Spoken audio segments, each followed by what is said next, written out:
মুসা আলাইহিস সালাম একবার বনি ইসরাইলের মাঝে আলোচনা করছিলেন, হঠাৎ এক লোক বলে যে ইয়া নবী আল্লাহ মান আ'লামু ফিল আরদ, বর্তমান পৃথিবীতে সবচেয়ে বড় জ্ঞানী কে? তো মুসা আলাইহিস সালাম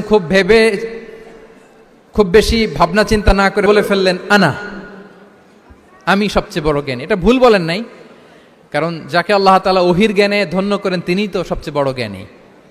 আনা, আমি সবচেয়ে বড় জ্ঞানী। তো আল্লাহ তাআলা এই রেসপন্সটা, এই আনসারটা পছন্দ করেন না। আল্লাহ তাআলা চাচ্ছিলেন মুসা আলাইহিস সালাম যদি বলতো যে আল্লাহই ভালো জানে বা আল্লাহু আ'লাম, আল্লাহই সবচেয়ে জ্ঞানী, এটা আল্লাহ পছন্দ করতেন। তো উনি যখন বলে ফেলছেন আমি, আল্লাহ বলে না মুসা, তুমি যে বলে ফেললে আমি সবচেয়ে বড় জ্ঞানী, তুমি তো সবচেয়ে বড় জ্ঞানী নও, তোমার চেয়ে বড় জ্ঞানী আছে। শুনে তো মুসা আলাইহিস সালাম অবাক, কি আমার চেয়ে বড় জ্ঞানী কোথায়? আল্লাহ বললেন ইযহাব ইলা মাজমাইল বাহরাইন, দুই সাগরের মিলনস্থলে যাও, ওখানে আমার এক বান্দা আছে ইসমুহু খাদির। ওই খাদির, যারে আমরা বাংলায় খিজির বলি আর কি, এই খিজির তোমার চেয়েও জ্ঞানী। আল্লাহু আকবার। আপনারা সূরা কাহাফের তাফসীর পড়লে জানতে পারবেন। গেলেন, নৌকার মধ্যে বসা,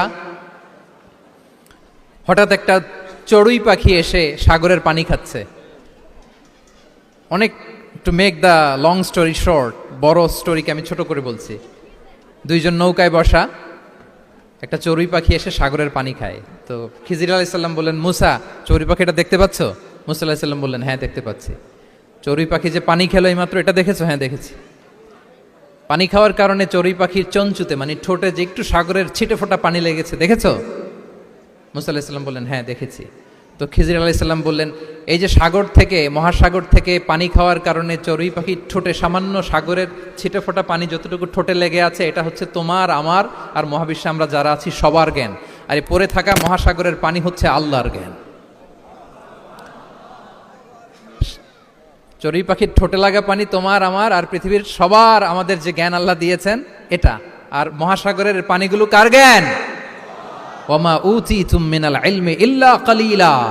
আল্লাহ বলেন একেবারে একেবারে ভেরি লিটল, যত সামান্য জ্ঞান দিয়ে আমি তোমাদেরকে দুনিয়ায় পাঠিয়েছি। এজন্য আমি সব জানি, এটা আজকে থেকে আমরা আর বলবো